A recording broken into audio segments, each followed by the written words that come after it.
Marwadi university మంచి భవిష్యత్తు కోసం తెలుగు విద్యార్థులు ఇష్టపడే యూనివర్సిటీ. కాల్ 9059052378 9059052379. నమస్తే, welcome to I dream social spotlight with కవిత.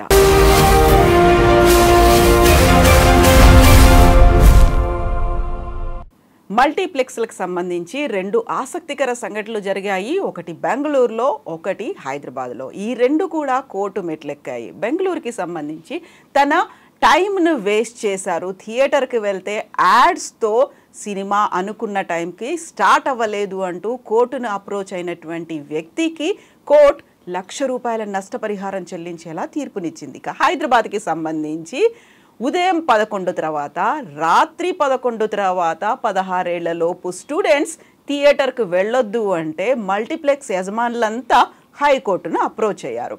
ఈ రెండు కేసుల్ని ఎలా చూడాలి, ఇవేనా వీటికి బియాండ్ మల్టీప్లెక్స్లు, థియేటర్లు, వీటికి సంబంధించి చర్చించాల్సినటువంటి అంశాలు, హైకోర్టు కూడా సుమోటోగా తీసుకోవాల్సినటువంటి విషయాలు ఏమైనా ఉన్నాయా? మనతో పాటుగా ఉన్నారు సీనియర్ జర్నలిస్ట్ భరద్వాజ గారు.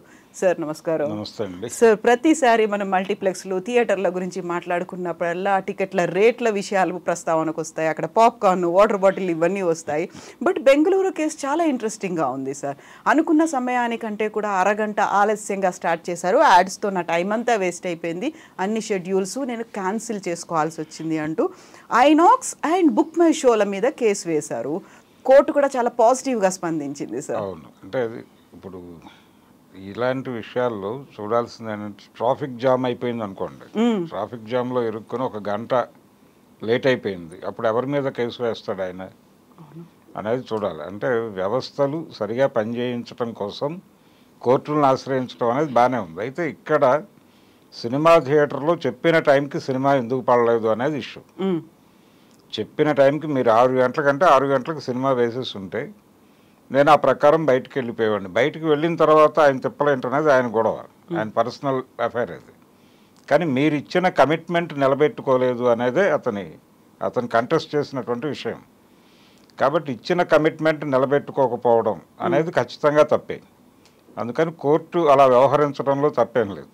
కోర్టు ₹1,00,000 నష్టపరిహారం ఇవ్వమని అడగటం, అతనికి ఇవ్వాలి అని చెప్పడం అనేది బాగానే ఉంది. అంటే ఇవ్వాలి కూడా, ఇన్ టైం చెప్పిన టైంకి మీరు షో వేయాలి.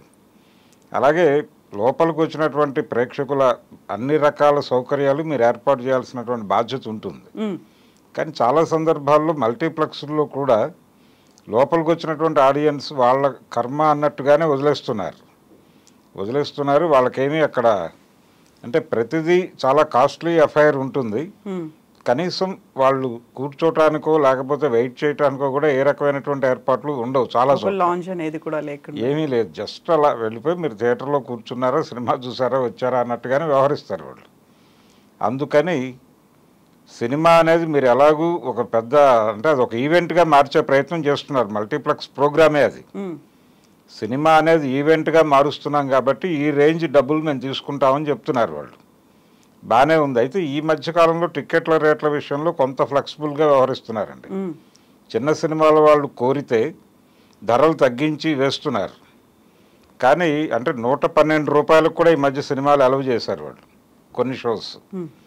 ఇది బాగానే ఉంది, కానీ స్నాక్స్ రేట్లు తగ్గట్లేదు. అది సేమే. గతంలో ఎలా ఉండేదంటే టిక్కెట్ రేట్లో 3వ వంతు స్నాక్స్ ఖర్చు అయ్యేది. ₹10 బాల్కనీ టికెట్ ఉన్న రోజుల్లో ₹1 స్నాక్స్కి పోయేది అంతే. సమోసాలు మ్యాక్సిమం ఏది కొన్నా ₹1 కంటే ఖర్చు అయ్యేది కాదు. ₹2, ₹2.5 టిక్కెట్లు ఉన్న రోజుల్లో కూడా పావలా ₹1 కంటే అయ్యేది కాదు స్నాక్స్కి. ఇప్పుడు టిక్కెట్ రేటు మీద 4 స్నాక్స్కి అవుతుంది. ఇప్పుడు ఎంత కాన్షియస్గా ఈ కేసును పట్టించుకుందో కోర్టు, ఇంతే కాన్షియస్గా ఆడియన్స్కి మల్టీప్లెక్స్లో జరుగుతున్నటువంటి ఇంకొక అన్యాయం, దాన్ని కూడా పట్టించుకోవాల్సినటువంటి అవసరం ఉంది. దీని మీద కూడా ఎవరన్నా కోర్టుని అప్రోచ్ అయితే బాగుంటుంది. సో అన్యాయం అన్నారు, కానీ చాలా వరకు అదొక దోపిడీ అనే విధంగా కూడా వాదనలు ఉన్నాయి. దోపిడీయే అంటే ఒక ఫ్యామిలీ గనక వెడితే ₹500 మినిమం, అక్కడ 500 నుంచి 5,000 వరకు ఖర్చు అయ్యేటువంటి పరిస్థితి కనిపిస్తోంది. ఇప్పుడు ఈ స్పెషల్ రిక్విజేషన్ మీద ₹112 టికెట్లకు సినిమా వేస్తున్నారు, కానీ మ్యాక్సిమం వాళ్ళు 350 నడుస్తోంది. 250 నుంచి 350 మధ్యలో నడుస్తుంది టికెట్ రేట్లు. కొన్ని సినిమాలకు వాళ్ళు టికెట్ల రేట్లు పెంచుకోవడానికి అనుమతులు ఇచ్చిన సందర్భంలో 600, 800 వరకు వెళ్ళటం కూడా చూసాం మనం. ఈ కండిషన్లో ప్రపంచం ఉంది. అందుకని థియేటర్ అనేది ఆడియన్ ఫ్రెండ్లీగా మారితే తప్ప జనాలు థియేటర్కి వెళ్ళరు. థియేటర్లకు సినిమా బాగుంది, అద్భుతము అంటే తప్ప జనాలు వెళ్ళట్లేదు. సరదాగా థియేటర్కి వెళ్ళేటువంటి పరిస్థితి కల్పించాలంటే నిర్మోహమాటంగా వాళ్ళు ఈ ప్రైస్ తగ్గించాలి. ప్రొడ్యూసర్స్ కూడా ఆ మధ్య సమ్మె చేశారు. ఇక్కడ తెలుగు పరిశ్రమ నిర్మాతలు ఈ కరోనా అనంతరం సమ్మె చేశారు, మేము షూటింగులు చేయమని చెప్పి. ఈ సమ్మె చేస్తున్నటువంటి టైంలో సమ్మె ముగింపు సందర్భంగా దిల్ రాజు గారు ప్రెస్ మీట్లో మాట్లాడాడు. ఈ మల్టీప్లెక్స్లో స్నాక్స్ రేట్ల గురించి మేము మాట్లాడతామో తగ్గించే ఏర్పాటు చేస్తామని. ఆ మాట నిలబెట్టుకోలేదు ఆయన. ఇప్పటికీ అది మాటగానే ఉంది, ఇప్పటికీ యూట్యూబ్లో అవైలబుల్గానే ఉంది వారు మాట్లాడింది. అందుకని ఆ మాటల ఆధారంగాను ఈ జడ్జిమెంట్ ఆధారంగాను ఇప్పుడు ప్రేక్షకులు సంఘంగా లేరు అనేది ఒక ఇదిగా తీసుకుంటున్నారు వీళ్ళు. ఒక యూనిటీ అనేది యూనిటీ లేదు అని. అంటే ప్రేక్షకుల్లో యూనిటీ ఉంటే చాలా విషయాలు మారతాయి. అంటే సినిమా ప్రేక్షకులకి ఒక సంఘం లేకపోవటం వలన జరుగుతున్న ప్రమాదాలు ఇవన్నీ. గతంలో ఒక మాట చెప్పారు, సినిమా ఫ్లాప్ అయితే 4 వారాల్లోనూ, హిట్ అయితే 10 వారాల్లోనూ ఓటీటీలోకి పంపిస్తామని. ఈ ప్రేక్షక సంఘం గనక ఉంటే వచ్చిన సినిమాల్లో మనం ఫ్లాప్ చేద్దాం, అది 4 వారాల్లో ఓటీటీలోకి వస్తుందని నిర్ణయం తీసుకుంటే ఏమైపోతారు వీళ్ళు నిర్మాతలు. అందుకని థియేటర్ని ఆడియన్ ఫ్రెండ్లీగా మారిస్తే ఈ వివాదాలు ఉండవు. సరదాగా వెళ్ళి ఏదో టైంపాస్కి సినిమా థియేటర్లో కూర్చుని వచ్చేవాళ్ళు. అంటే సినిమా అద్భుతంగా ఉందా లేదా అనేది సంబంధం లేదు, జస్ట్ అలా థియేటర్లోకి వెళ్ళి కూర్చోవటం అనేది దీంతో ఉండేవాళ్ళు జనాలు. ఇప్పుడు ఆ పరిస్థితి నుంచి ఆడియన్స్ని పక్కకి గెంటేశారు మీరు. ఆ గెంటేయటం గురించి పట్టించుకోవాల్సినటువంటి అవసరం ఉంది. టికెట్ల రేట్లు పెంచుతారా తగ్గిస్తారా అనే దానికంటే కూడా లోపల ఎన్విరాన్మెంటు, పర్టికులర్గా స్నాక్స్ రేట్లు, దాని మీద కోర్టుకు వెళ్తే ఒక పాజిటివ్ జడ్జిమెంట్ వచ్చే అవకాశం కనిపిస్తుంది ఈ జడ్జిమెంట్ చూసిన తర్వాత. సో ప్రేక్షక సంఘాలు లేవు, అభిమాన సంఘాలు ఉన్నాయి, అవన్నీ ఫైటింగ్లలోనే మునిగిపోయి ఉన్నట్టున్నాయి, తలమునకలై ఉన్నాయి. అంటే అభిమాన సంఘాలైనా బాధ్యత తీసుకోవాలి, దీన్ని బాధ్యత తీసుకుని వాళ్ళు కోర్టుకు వెళ్ళి ఏమిటి థియేటర్ల పరిస్థితి అని అనొచ్చు. లేదు చిన్న సినిమాల సంఘం ఏదైనా ఒకటి ఆవిర్భవించి కోర్టుకు వెళ్ళగలిగితే చిన్న సినిమాల నిర్మాతలైనా వెళ్ళొచ్చు. అంటే మా సినిమాలకు మల్టీప్లెక్స్లో ఒక అవకాశం దొరుకుతోంది, కానీ జనం రావడానికి భయపడుతున్నారు. 112 రూపాయలు టికెట్ కొన్నా కానీ పాప్కార్న్, ఈవెన్ వాటర్ బాటిల్ కొనుక్కున్నా 80 రూపాయల దాకా పెట్టాల్సి వస్తుంది. ఈ పరిస్థితి అలాగ మీరు 112 రూపాయల టికెట్ కొని 80 రూపాయలు పెట్టి వాటర్ బాటిల్ కొనుక్కుని ఎలా అనేది చిన్న నిర్మాతలు కూడా కోర్టుకు వెళ్ళొచ్చు. అలా ఎవరైనా కోర్టుకు అప్రోచ్ అయితే పాజిటివ్ జడ్జిమెంట్ వచ్చే అవకాశం అయితే కనిపిస్తోంది. ఇప్పుడు ఈ అవకాశాన్ని వినియోగించుకోవాలి. అతనికి అరగంట లేట్ అయింది అనే కోర్టు ఇంత కన్సిడర్ చేసింది. ఈ జడ్జిమెంట్ ఆధారం చేసుకుని ఇప్పుడు కోర్టుని అప్రోచ్ అయ్యి మల్టీప్లెక్స్ల మీద, అంటే మల్టీప్లెక్స్లు కూడా ప్రాబ్లంలో ఉన్నాయి. ఇందాక మీరు చెప్పినటువంటి కేసులో ఆడియన్స్ రావడం లేదు, కుర్రాళ్ళు రావడం లేదు, యూత్ రావడం లేదు అనేది. అంటే వాళ్ళకి ఈ 11 గంటల గొడవ పెట్టడంతో మార్నింగ్ 11 o'clock, నైట్ 11 o'clock ఈ బ్లాక్స్ పెట్టేసరికి మాకు టికెట్లు వాళ్ళకి ఎలా అమ్మాలో అనుకుంటున్నారు కానీ అమ్మేస్తున్నారు వీళ్ళు. అది మనకి ఏ సర్టిఫికేట్ ఉన్న సినిమాలకి చిన్నపిల్లల్ని అలౌ చేయకూడదు అనే ఇది నిబంధన ఉంది, కానీ చాలా చోట్ల వెళ్ళిపోతున్నారు. ఎక్కడ అబ్జర్వేషన్ ఉండటం లేదు. ఈ అబ్జర్వేషన్ లేదు కదా అనే ఉద్దేశంతో వాళ్ళు అలౌ చేసేస్తున్నారు చిన్నపిల్లల్ని కూడా. ఇప్పటికీ నడుస్తోంది అది. కానీ ఎందుకైనా మంచిదని ఇప్పుడు కోర్టుని అప్రోచ్ అవుతున్నారు. ఈ నిబంధనలు సడలించండి, దీనివలన మాకు యూత్ రాకపోతే, అంటే వాళ్ళే ఆధారం, సినిమా థియేటర్లను పోషిస్తుంది ఆ యూత్. అందుకని యూత్ రాకపోతే మేము టోటల్గా మూసుకునే పరిస్థితి ఏర్పడుతుంది, కాబట్టి మమ్మల్ని కాపాడండి అని వాళ్ళు ఇప్పుడు కోర్టుకు వెళ్ళారు. కోర్టు నుంచి వాళ్ళు ప్రభుత్వం మీద ఫైట్ చేద్దామని కోర్టును ఆశ్రయించారు. మరి వీళ్ళ మీద ఫైట్ చేయడానికి కోర్టులకు ఎందుకు వెళ్ళకూడదు జనాలు అనేది ప్రశ్న. గతంలో చిన్న సినిమాలు ఇలాంటి ఇబ్బందులు ఎదుర్కొనేవి, మేము మూతపడేసే స్థాయి వరకు వచ్చాయనుకున్నప్పుడు ఇప్పుడు హైకోర్టుకు వెళ్ళింది కూడా మల్టీప్లెక్స్ యజమానులు ఒక సంఘంగా ఏర్పడి వెళ్ళారు. మీరు దీనికి సంబంధించి ఇంటర్వ్యూ అవ్వండి అనే మాట. సో ఈ ఇష్యూస్ గురించి కోర్టుకు వెళ్ళడం అనేది ఓవరాల్గా అన్ని థియేటర్ యజమానులు వెళ్ళలేదు, ఓన్లీ మల్టీప్లెక్స్ యజమానులు. అంటే అక్కడే ఒక డిస్పారిటీ అనేది కనిపిస్తోందా? డిస్పారిటీ అంటే మీకు వాళ్ళకి సింగిల్ స్క్రీన్కి ఏమో రెంట్ ఇస్తారండి. చాలామందికి తెలియదు ఈ విషయం. సింగిల్ స్క్రీన్స్ ఏమో రెంట్ బేసిస్లో తీసుకుంటారు. వాళ్ళకి రెంట్ వరకు మాత్రమే డబ్బులు వస్తాయి. అలాగే సినిమా హిట్ అయితే ఈ ఇతర వ్యవహారాలు ఉంటాయి అక్కడ, సైకిల్ స్టాండ్లు అంటే ఇప్పుడు 2 వీలర్ స్టాండ్లు, వీటి మీద డబ్బులు వస్తాయి. ఇలా వచ్చే డబ్బులే తప్ప వాళ్ళకి రెంట్ మాత్రమే వస్తుంది. కానీ వీళ్ళకి అలా కాదు, వీళ్ళకి షేర్ ఇస్తారు. వచ్చిన కలెక్షన్లో వీళ్ళకి వాటా ఉంటుంది, మల్టీప్లెక్స్లకి వాళ్ళకి వాటా ఉండదు. అందుకని వీళ్ళు ఎక్కువ ఇబ్బంది పడుతున్నారు. వాళ్ళేమో వాళ్ళు నిజానికి కష్టాల్లోనే ఉన్నారు, వీళ్ళకంటే కష్టాల్లో ఉన్నారు వాళ్ళు. వీళ్ళకి ఇంకా డబ్బులు వస్తున్నాయి, వస్తున్న వాళ్ళు మాకు డబ్బులు రావటం లేదని వీళ్ళు కోర్టుకు వెళ్తున్నారు. వాళ్ళేమో మాకు షేర్ ఇవ్వండి మహాప్రభు అంటే ఎవరు పట్టించుకోవట్లేదు, ప్రొడ్యూసర్లు కానీ ఎవరు. ఆ మధ్య ఒక 20% వరకు ఇవ్వడానికి సిద్ధపడ్డారు, కానీ అమలు కావడం లేదు. అది అమలు కావడం లేదు, మేము రెంట్ల మీదే బతుకుతున్నామని ఈ మధ్య కూడా వాళ్ళు ఈ పుష్ప వివాదం తర్వాత, తొక్కిసలాట తర్వాత ఎగ్జిబిటర్స్ అందరూ సమావేశమై చెప్పిన మాట అదే. అంటే సింగిల్ స్క్రీన్స్లో రకరకాల సమస్యలు ఫేస్ చేస్తున్నాం మేము, మా గురించి ఎవరు పట్టించుకోవటం లేదు అని. అంటే నెమ్మదిగా మూసివేత దిశగా వెళ్ళిపోతున్నారు వాళ్ళు. చాలా చోట్ల థియేటర్లు క్లోజ్ చేసేసి రియల్ ఎస్టేట్లోకి వెళ్ళిపోతున్నారు. అక్కడ ఏదైనా కాంప్లెక్స్ వేస్తున్నారు, దాని మీద ఒక 5-6 స్క్రీన్స్ ఎవరో ఒకళ్ళు, ఒక మల్టీప్లెక్స్ వచ్చేస్తుంది. ఆర్టీసీ క్రాస్ రోడ్స్లో దాదాపుగా ఓడియన్ కాంప్లెక్స్ వెళ్ళిపోయింది, అక్కడ మల్టీప్లెక్స్ వస్తుంది. ఇదే ప్రోగ్రామ్ అన్ని చోట్ల జరుగుతుంది. ఇప్పుడు సంధ్య కూడా వెళ్ళిపోయి మల్టీప్లెక్స్ వచ్చే అవకాశం ఉందని అంటున్నారు. ఇలా సింగిల్ స్క్రీన్స్ అన్ని దాదాపు మూతపడిపోయి, అంటే ఒక దశలో టీవీ వచ్చినప్పుడు క్రైసిస్ ఎదుర్కొన్నారు వాళ్ళు. ప్రైవేట్ ఛానల్స్ వచ్చినప్పుడు చాలా థియేటర్లు కళ్యాణ మండపాలుగా మారినాయి, జనాలు రావడం లేదని. ఇప్పుడు ఇంకా క్రైసిస్ ఎదుర్కొంటున్నారు ఓటీటీలు రావడంతో. ఓటీటీల కంటే ప్రమాదకరంగా మారింది పైరసీ. పైరసీ అంటే గతంలో ఎవరో సీడీలు అమ్మేవాళ్ళు, కొనుక్కునేవాళ్ళు. ఇప్పుడు ఆ పరిస్థితి కాదు. మీకు ఉచితంగా ఆన్లైన్లో ఏదో ప్లాట్ఫామ్ మీద షో పడిన 1 అవర్లో కంటెంట్ అవైలబుల్గా వచ్చేస్తుంది. ఇది మరీ ఇబ్బంది పెడుతోంది జనాల్ని. ఫోన్లో డౌన్లోడ్ చేసుకుని, మొన్న తండేల్ సినిమా అయితే నేను షో చూసి రాగానే ఒక చోట ఒక కుర్రాడు ఫోన్లో సినిమా చూస్తున్నాడు. దాన్ని అది ప్రొడ్యూసర్ చూస్తే ఏమైపోతాడు అనుకున్నాను నేను. అవును కదా. ఒక చిన్న కుర్రాడు అలా నిలబడి ఫోన్లో సినిమా చూస్తున్నాడు. ఏం చేస్తున్నావు బాబు అంటే తండేల్ సినిమా చూస్తున్నాను. అప్పుడు షో పడి కంప్లీట్ అయ్యి ఒక 1 అవర్ అవుతుంది అంతే. 1 అవర్లో కంటెంట్ ఏదో ప్లాట్ఫామ్లో దొరికేస్తుంది జనాలు, అందులో కూడా మంచి క్వాలిటీతో. అదే సినిమా అదే రోజు నైట్ బస్సుల్లో పడిపోయింది. ఇది ఇబ్బంది పెడుతోంది. అందుకని వీటన్నిటి ప్రభావం సింగిల్ స్క్రీన్స్ మీద ఉంది.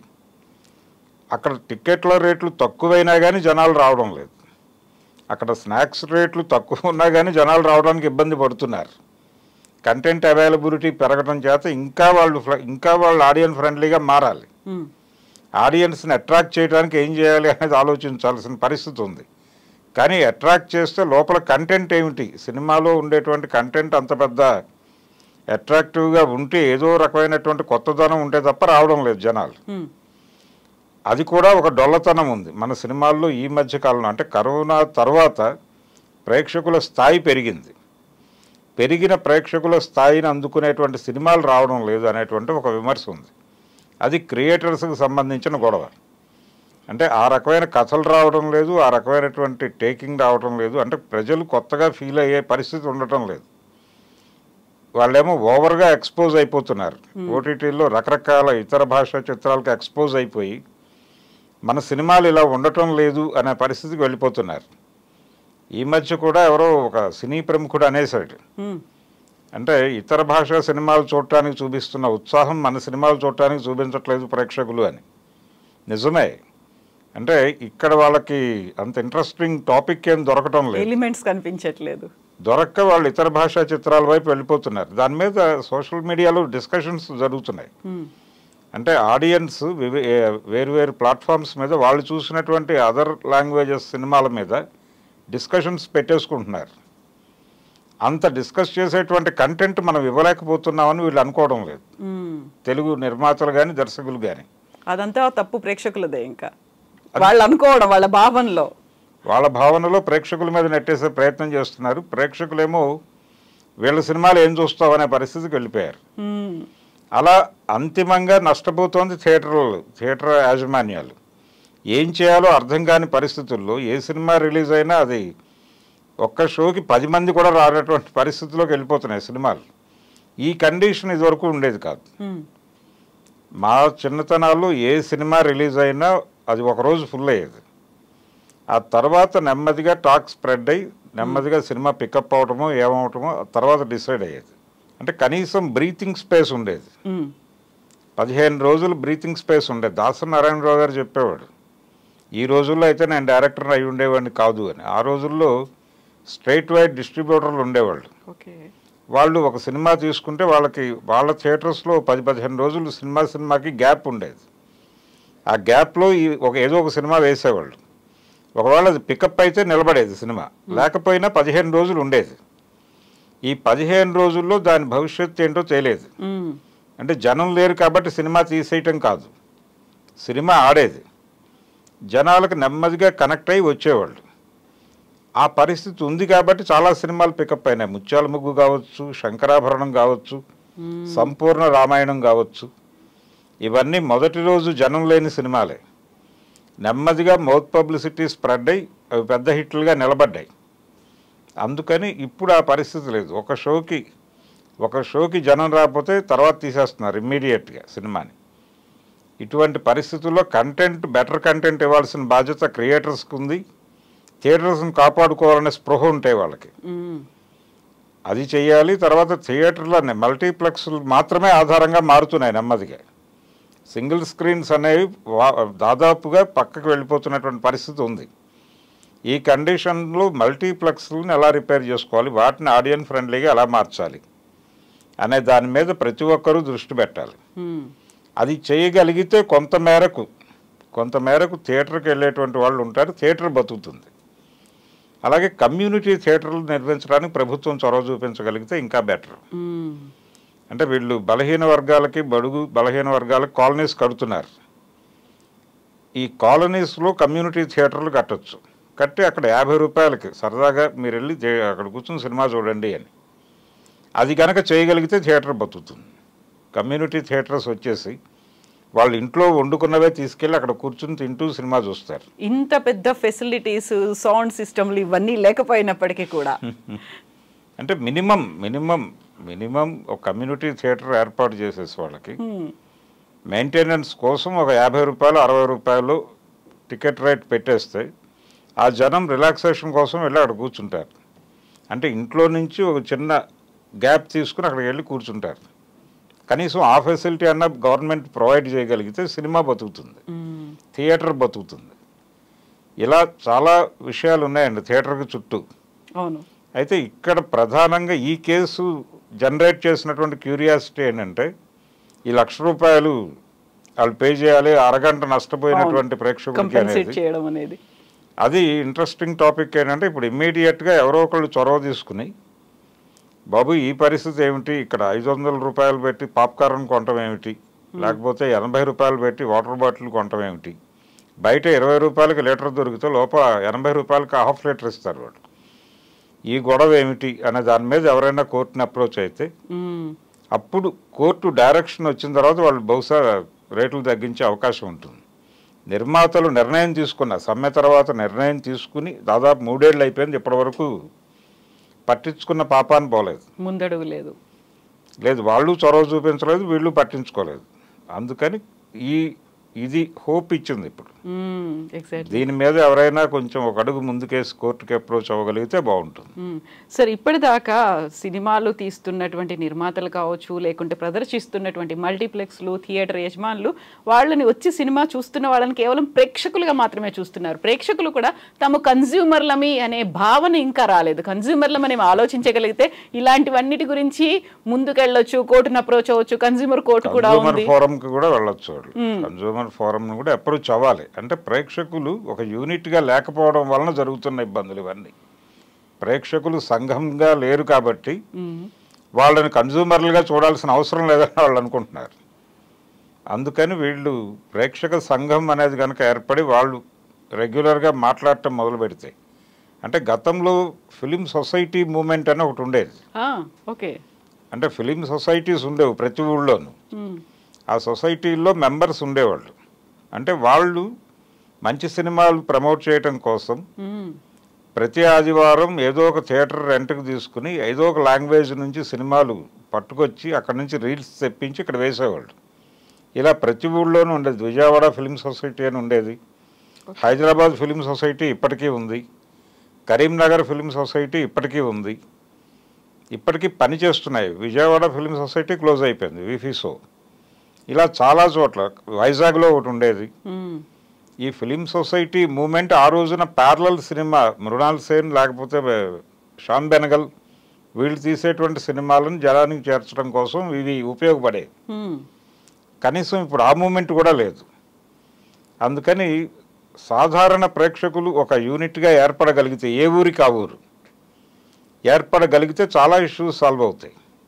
వాళ్ళు యూనిట్గా లేరు అనేది వీళ్ళ గొడవ, వీళ్ళకి చులకన. కార్మికులు అంటే కార్మిక సంఘాలు ఉంటాయి కాబట్టి వాళ్ళతో వ్యవహరించేటప్పుడు పద్ధతిగా వ్యవహరిస్తారు. ఇప్పుడు అతను కూడా కేసు వేసాడంటే అదొక యూనిట్గా ఉంది కాబట్టి కేసు వేయగలిగాడు. ఇక్కడ ఆ పరిస్థితి లేదు. అందుకని వీళ్ళు ఒక యూనిట్గా ఏర్పడి ఫైట్ చేయగలిగితే, యూనిట్గా ఏర్పడితే వీళ్ళని డెఫినెట్గా గౌరవిస్తారు. వాళ్ళు ఆ గౌరవం పొందగలుగుతారు. సినీ గోయర్స్ ఇలాంటివి రకరకాల వ్యవహారాలు ఉన్నాయి, కానీ ఇది జరగాలి. ప్రేక్షక సంఘాలు ఆర్గనైజ్ చేయాల్సినటువంటి అవసరం అయితే ఉంది. అయితే సినిమా అనేది ఇదివరకు కేవలం థియేటర్ వరకే పరిమితమై ఉండేది. బుకింగ్లో నుంచి వచ్చే డబ్బులే డబ్బులుగా ఉండేవి వాళ్ళకి. బుకింగ్లో ప్రేక్షకుడు ఇచ్చిన డబ్బులే డబ్బులు. ఇప్పుడు ఆ పరిస్థితి పోయింది. అంటే సినిమా అనేది చాలా ప్లాట్ఫామ్స్లోకి వచ్చేసింది. ఇప్పుడు ఓటీటీలో చూస్తున్నారు, ఇంటర్నెట్లో అవైలబుల్గా వచ్చేస్తున్నాయి సినిమాలు. ఇలా రకరకాల, అంటే థియేటర్ నుంచి సినిమా బయటకు వెళ్ళిపోయింది. ఆల్మోస్ట్ వెళ్ళిపోయిన తర్వాత కూడా సినిమా థియేటర్ బతకాలని ఎందుకు కోరుకుంటున్నారు మీరు అనే పరిస్థితి వచ్చేసింది. అది కూడా ఒక కారణం. నిరుత్సాహం మొదలైంది. డిస్ట్రిబ్యూషన్ వ్యవస్థ పోయింది. దాదాపు బయ్యర్స్ వచ్చేసారు. ఏదో ఆ 3 రోజులు 4 రోజులు పెద్ద సినిమాకి డబ్బు చేసుకోవడం మాత్రమే, అందుకోసం మాత్రమే ఉన్నారు వాళ్ళు. అంతకు మించి వేరే పర్పస్ ఏమీ లేదు వాళ్ళకి. ఏ సినిమా అయినా కానీ నష్టమే వస్తుంది వాళ్ళకి. నిన్న కొన్నటువంటి బ్రహ్మానందం సినిమా కూడా చాలా తక్కువ ధరలకే కొన్నప్పటికీ అది కూడా బ్రేక్ ఈవెన్ అవ్వడం కష్టం. ఈ వీకెండ్ వరకు నడిస్తే తప్ప అంటున్నారు వాళ్ళు. ఈ కండిషన్లో ఉన్నాయి సినిమాలు. జనాలు ఎందుకు థియేటర్కి వెళ్ళాలి? రెండోది, లోపల స్మార్ట్ టీవీస్ వచ్చేసినాయి. ప్రతి ఒక్కరికి ఇంటర్నెట్ యాక్సెస్ అవుతోంది. ఇది స్మార్ట్ టీవీలు వచ్చేసిన తర్వాత ప్రతి ఒక్కళ్ళు ఇంటర్నెట్లో ఎక్కడ సినిమా దొరికినా దాన్ని బిగ్ స్క్రీన్ మీద చూసుకుంటున్నారు ఇంట్లో. దాంతో ఇదొక థియేటర్కి వెళ్ళే సినిమా చూడాలి అనేటువంటి వాతావరణం లేదు. ఈ పరిస్థితుల్లో కూడా వాళ్ళు థియేటర్లో రేట్లు తగ్గించకుండా అలాగే వ్యవహరిస్తున్నారు. పైగా జనం రావడం లేదు, కుర్రాళ్ళు రావడం లేదు అనేది గొడవ. కుర్రాళ్ళు ఎందుకు అంటే ఇక్కడ ఒక స్టేట్లో తీసుకున్న డెసిషన్ అది. అవును, ఒక స్టేట్లో మాత్రమే ఇబ్బంది పడుతున్నారు మీరు. దీనికి కూడా కోర్టు పాజిటివ్ జడ్జిమెంట్ వచ్చే అవకాశం కనిపిస్తోంది. ఇప్పుడే మల్టీప్లెక్స్ల వాళ్ళకి, అంటే ప్రభుత్వాన్ని, అంటే ఇది విచిత్రమైనటువంటి నిర్ణయం. ఇప్పుడు మనుషులు సినిమాల్లో బూత్ కంటెంట్ చూసో మరొకటి చూసో వీళ్ళు ఏదో అయిపోతారు అనుకునే ప్రమాదం కూడా లేదు నిజానికి. ఆ మధ్య ఎప్పుడో వర్మ గారు అన్నాడు, సెన్సార్ అక్కర్లేదు ఇప్పుడు అని. అంటే మీరు ఆ రోజుల్లో కామన్ ఎంటర్టైన్మెంట్ ప్రోగ్రామ్గా సినిమా ఉన్న రోజుల్లో అందరూ కలిసి థియేటర్లో మాత్రమే కూర్చుని చూసేవాళ్ళు. అప్పుడు కొన్ని కామన్ నామ్స్ ప్రకారం సెన్సార్ అవసరం. ఇప్పుడు ఎవరి టేస్టులకు అనుగుణమైనటువంటి కంటెంట్ వారి వారి ఫోనుల్లోకి డంప్ అయిపోతుంది. మనుషులు కంపార్ట్మెంట్లుగా మారిపోయారు. ఎవరి కంపార్ట్మెంట్లో వాళ్ళు ఉంటున్నారు. వాళ్ళు ఉంటున్నప్పుడు వాళ్ళకి ఇక్కడ దొరకపోయినా వాళ్ళకి కావాల్సింది ఎలా పొందాలో వాళ్ళకి తెలుసు. ఆ నాలెడ్జ్ ఉంది. ఆ జ్ఞానం వచ్చేసిన తర్వాత ఇంకా సినిమాలకు కూడా ఈ గొడవ ఏమిటి, ఈ సెన్సార్ గొడవ ఏమిటి అనేది మాట్లాడేవాడు ఆయన. అది నిజమే. కాబట్టి ఈ ఏరియాలో మీరు 11 ఏళ్ల పిల్లల్ని, అంటే వాళ్ళకేదో నిద్ర డిస్టర్బ్ అవుతుంది, వాళ్ళ చదువులు డిస్టర్బ్ అవుతాయి అంటున్నారు, కానీ నైట్ లైఫ్ అనే పేరుతో వాళ్ళు బయట తిరుగుతున్నారు. రకరకాల వ్యాపారాలు జరుగుతున్నాయి నైట్ లైఫ్ మీద. వాటన్నిటిని కూడా కంట్రోల్ చేయాలి కదా. చాలా పబ్లు చాలా నడుస్తున్నాయి, త్రూఅవుట్ నైట్ నడిచేవి కూడా ఉన్నాయి. వీటన్నిటిని కంట్రోల్ చేయగలిగినప్పుడు సినిమా థియేటర్ని కూడా కంట్రోల్ చేయండి. ఎగ్జాక్ట్లీ. ఇవి కంట్రోల్ చేయకుండా వదిలిపెట్టేసి అక్కడ వరకు రిస్ట్రిక్షన్ పెడితే ఎలా కుదురుతుంది? నిజానికి అక్కడ కూడా అలౌ చేసేస్తున్నారు, కానీ ఎందుకైనా మంచిదని కోర్టుకు వెళ్ళారు వాళ్ళు. రేపు పొద్దున ఎవరైనా వచ్చి ఒక చిన్న అబ్జర్వేషన్ చేసి అప్పుడు థియేటర్ మీద క్లైమ్ చేసే పరిస్థితి ప్రమాదం ఉంటుందని చెప్పి వాళ్ళు కోర్టు నుంచి ఓ పాజిటివ్ సిగ్నల్ తీసుకుందామని వెళ్ళారు అంతే. కాబట్టి కొంచెం ప్రభుత్వాలు కూడా ఆలోచించాలి. మారిన ప్రపంచంలో మనం ఉన్నాం. జనాలని ఎలా కంట్రోల్ చేయాలి, వాళ్ళని అంటే కంట్రోల్ చేయలేని పరిస్థితికి వెళ్ళిపోయింది. ఇంటర్నెట్ వచ్చిన తర్వాత ఎవరి ప్రపంచం వాళ్ళది అయిపోయింది. దాన్ని ఎలా కంట్రోల్ చేయగలం అనే దాని మీద ఫోకస్ చేయాలి. కంట్రోల్ చేయగలమా లేదా అనేది కూడా ఒక ప్రశ్న. దీని మీద విస్తృతంగా చర్చ జరగాల్సిన అవసరం ఉంది. సినిమా థియేటర్లలో ఇబ్బంది పెట్టడం కాదు, కామన్ ఏరియాల్లో ఇబ్బంది పెట్టడం కన్నా ఈ ఇండివిజువల్ ప్లాట్ఫామ్స్ మీద ఫ్లోట్ అవుతున్నటువంటి కంటెంట్ మీద మీకు ఏమన్నా శ్రద్ధ ఉందా, దాన్ని ఏమైనా చేయగలమా, లేదు అటువైపు డైవర్ట్ కాకుండా మీరేమైనా చేయగలరా జనాల్ని, దాని మీద కొంచెం కూర్చోబెట్టి చర్చలు జరిపితే బాగుంటుంది. ఎట్ ద సేమ్ టైం ప్రేక్షకులు కూడా మేము కన్జ్యూమర్లము అని మాత్రం అనుకోవాలి. వాళ్ళు మేము కన్జ్యూమర్లం అనేటువంటి స్పృహ కలిగి ఉండాలి. వాళ్ళు ఒక యూనిట్గా ఏర్పడగలిగితే బెటర్గా ఉంటుంది. అయినా కాకపోయినా ఉన్న ప్రజా సంఘాలు, అభిమాన సంఘాలు వీళ్ళు కలిసి కోఆర్డినేట్ అయ్యి ఒక కేసు వేసినా బాగుంటుంది. అవుతారంటారా సార్? ఎందుకంటే మా హీరో ఇంత రికార్డ్ క్రియేట్ చేశారు, లేకుంటే ఇన్ని వసూళ్ళు వచ్చాయి అని చెప్పుకుంటున్నప్పుడు అందరూ యూనిటీగా ఏర్పడి కన్స్యూమర్ల మనకంటూ కూడా హక్కులు ఉంటాయి, మనం కోర్టుకు వెళ్ళొచ్చు, ఫోరం దగ్గరికి వెళ్ళొచ్చు అని భావిస్తారా? వాళ్ళని ఎడ్యుకేట్ చేయగలగాలండి ప్రజా సంఘాలు. ఇప్పుడు ఇండస్ట్రీలో ఆ మధ్య మీటూ మూమెంట్ జరిగినప్పుడు కొన్ని మహిళా సంఘాలు వచ్చి, పిఓడబ్ల్యూ ఇలాంటి వాళ్ళు వచ్చి అప్రోచ్ అయ్యారు. అప్రోచ్ అయ్యి వాళ్ళు మాట్లాడటం మొదలుపెట్టిన తర్వాతే అక్కడ ఒక కమిటీ వేశారు. కాబట్టి దీని మీద కూడా ప్రజా సంఘాలు ఇన్వాల్వ్ అవ్వచ్చు. ఇన్వాల్వ్ అయ్యి సినిమా అభిమానుల్ని కలవటం అనేది వాళ్ళకే అవసరమే. అంటే వాళ్ళు ఏమనుకుంటున్నారు, సొసైటీ గురించి వాళ్ళు ఎలా ఫీల్ అవుతున్నారు అనేది తెలుసుకోవాల్సిన బాధ్యత వీళ్ళకే ఉంటుంది, ప్రజా సంఘాలకి. అందుకని వీళ్ళు వాళ్ళతో ఇంటరాక్ట్ అయ్యి వాళ్ళకి వీళ్ళు ఏదైనా వాళ్ళని ఎడ్యుకేట్ చేసి వాళ్ళ ద్వారా వీళ్ళు ఏదైనా మూమెంట్ తీసుకురావచ్చు. ఆ బాధ్యత తీసుకోవాలి, ప్రజా సంఘాల బాధ్యత అది. అది ఏ సంఘం అయినా కానీ అది జరిగితే తప్ప ఇవి మారవు. అప్పుడు వాళ్ళకు కూడా రెస్పాన్సిబిలిటీ వస్తుంది. ఎగ్జాక్ట్లీ ఏదో జరుగుతోంది అని. ఆ రోజు ఎలాగైతే ఈ మహిళా సంఘాలన్నీ అక్కడికి వెళ్ళటం వలన వాళ్ళు కమిటీ వేశారు, అలాగే ఇక్కడ కూడా ఏదైనా మార్పు జరగచ్చు థియేటర్ల విషయంలో కూడా. సో బెంగళూరు కేసుని ఒక ఉదాహరణగా తీసుకుని ముందడుగు ఇన్స్పిరేషన్గా తీసుకుని ఒక అడుగు ముందుకు వేయచ్చు. Yes, sir. Thank you so much, sir. Thank you. Thank you.